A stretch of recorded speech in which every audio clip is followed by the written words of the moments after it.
नागपुर का राज्य अधिग्रहण कर डलहौजी ने 76,432 वर्ग मील का विस्तीर्ण प्रदेश, 46 लाख जनसंख्या और 5 लाख वार्षिक आमदनी का राज्य हड़प लिया। राजवंश की गरीब रानियां दुख से रो रही थी। ठीक उसी समय राजमहल के दरवाजे को खटखटाया गया। कौन है, यह देखने के लिए द्वार खोला तो अंग्रेजों के सिपाही महल में घुसने लगे।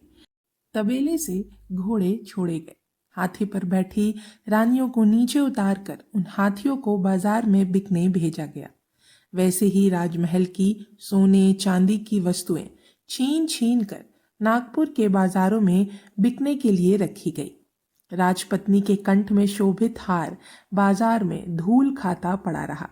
हाथी जहां 100 रुपये में बिका, उसी नीलामी में घोड़े की कीमत, जिस घोड़े को डलहौजी के घोड़े से अधिक मूल्यवान खुराक मिलती थी, उस घोड़े की कीमत 20 रुपये और दूसरा जोड़ा 5 रुपये में बिका। क्या आश्चर्य! हाथी और हाथी के हौदे, घोड़े और बैलों की पीठ की झूलें बेची गई। शरीर के सारे अलंकार छीन जाने से रानियां निष्कांचन हो गई। फिर भी अंग्रेजों का स्नेह कम नहीं हुआ। फिर राजभवन खोदा जाने लगा। स्वयं रानी के शयन कक्ष में फिरंगियों की कुदाल चली। पाठक ठहरे, इतनी जल्दी शरीर में सिहरन मत आने दें, क्योंकि यह खुदाई अभी तो आगे भी चलेगी। देखिए, वह रानी के शयन कक्ष के पलंग को तोड़ फोड़ कर भूमि खोदने लगा। और यह कब? जब बराबर के कक्ष में राजपत्नी अन्नपूर्णाबाई जीवन के अंतिम क्षण गिन रही थी। नागपुर के भोसले घराने की रानी के शयन के पवित्र पलंग पर बैठकर अंग्रेज उस अंतिम सांस के ताल पर कुदाली चला रहे थे। और अपराधी कौन था? वह कि राजा रघुजी दत्तक लेने से पहले स्वर्गवास हो गए। अन्नपूर्णाबाई अंततः उस असहाय अपमान से मर गई, परंतु रानी बांकाबाई की विलायत से न्याय पाने की आशा अभी नहीं मरी थी। पर जल्दी ही अंग्रेजी डॉक्टरों को लाखों रुपए चुराने के बाद उन्होंने जो रामबाण औषधियां दी, उनसे वह आशा भी निजधाम चली गई। फिर रानी बांकाबाई क्या कर रही थी? वह अपने शेष आयु राजनिष्ठा में बिता रही थी। जब झांसी में बिजली कड़क रही थी, तब इधर बांका नागपुर में अपने पुत्रों के मन में स्वराज्य के लिए तलवार उठाने की इच्छा जागृत होने की संभावना को देख मैं स्वयं तुम्हारे नाम सरकार को बताऊंगी और तुम्हारे सिर कलम करने की सलाह दूंगी, ऐसी धौंस दे रही थी। कुल कलंकिनी बांका, जो पड़ नरक में यदि वहां भी देशद्रोहियों का प्रवेश हो तो। नाना साहेब और लक्ष्मीबाई। महाराष्ट्र की पुण्य भूमि में माथेरान की गिरी शिखर के गौरव पर, उस गिरी शिखर की तलहट्टी में हरी चादर से शोभित भूमि के गौरव में से किसका वर्णन अधिक किया जाए, इसका निर्णय करना असंभव है। इस शानदार माथेरान की देखरेख में और इस सुंदर भूमि की गोद में वेणु नामक एक छोटा सा गांव अपनी सहज सुंदरता से पहले से ही सुंदर उस प्रदेश को और अधिक सुंदर बना रहा था। वेणुग्राम में जो कुलीन एवं सदाचार संपन्न परिवार थे, उनमें माधवराव नारायण का परिवार मुख्य रूप से गिना जा सकता था।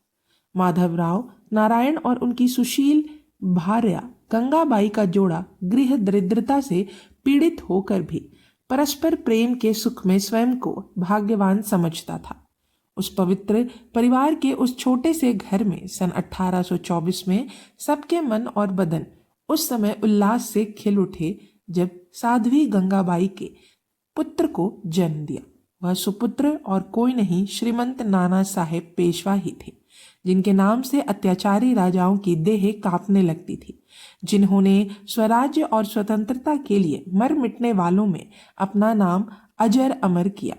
जिस दिन वह भाग्यशाली बालक जन्मा, वह दिन कौन सा था, इसकी भी इतिहास को जानकारी नहीं। जिस दिन की जयंती मनाना चाहिए, उस दिन की स्मृति इतिहास में ना हो, यह बात कितनी उद्वेगकरी है। ऐसे दिन राष्ट्र के इतिहास में बहुत अधिक नहीं होते। हिंदुस्तान में गुलामी के गोबर से सड़ते हुए गोबर के कीड़ों को जन्म देने वाले दिन लाखों उदय या अस्त होते हैं, परंतु अपनी ईश्वर दत्त स्वतंत्रता और स्वराज्य को अपहरण करने वालों का रक्त प्रशासन करने के लिए त्रिषित मानधन नाना साहेब का जन्म देने वाले दिन पतापदियों में एक ही होना चाहिए। ऐसे अलभय दिन की यह अवमानना देखकर परमेश्वर ऐसे अपात्र को फिर से दान नहीं करेगा। इसकी लज्जा महाराष्ट्र तुझको होनी चाहिए, जिसने तेरे लिए और तेरे सम्मान के लिए रणांगन में अपना रक्त उड़ेला, जिसकी जन्म तिथि तुम्हें ज्ञात ना हो, और हाय हाय उसकी मृत्यु तिथि भी तुझे ज्ञात ना हो। तेरे स्वाभिमानी पुत्र कब जन्मे यह तुझे ज्ञात ना हो, तो और तेरे ही विश्वासघात के कारण कब मरे यह भी तुझे ज्ञात ना हो।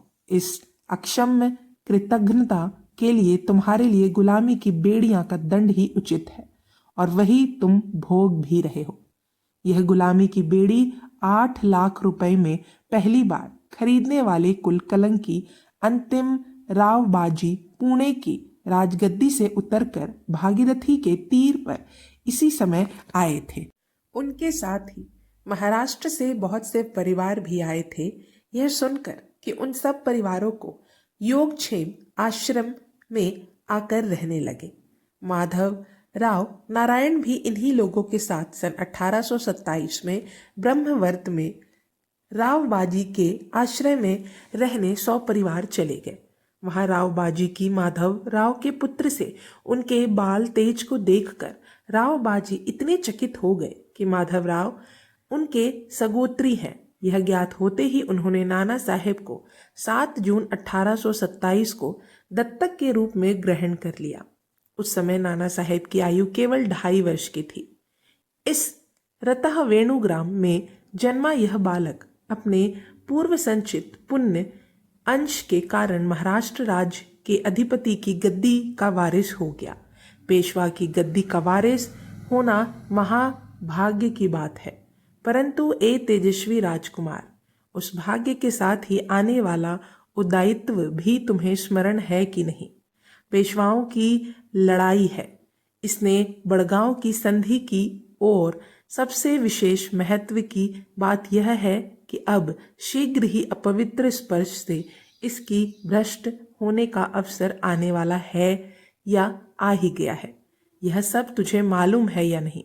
गद्दी का वारिस होने का अर्थ होता है उसके संरक्षण और सम्मान की रक्षा करना। फिर पेशवाओं को इस गद्दी के सम्मान की रक्षा करेगा या नहीं, या तो विजयी का मुकुट इस गद्दी के सिर पर रखना पड़ेगा, अन्यथा चितूर की मानिनी की तरह दीप्त चिता में जलना होगा। इसके सिवाय पेशवा की गद्दी का सम्मान तीसरे किसी उपाय से नहीं होगा।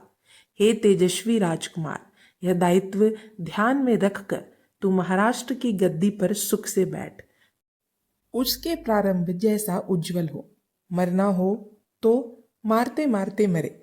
बालाजी विश्वनाथ जिस गद्दी का पहला पेशवा था, उस गद्दी का अंतिम पेशवा श्रीमंत नाना साहेब था।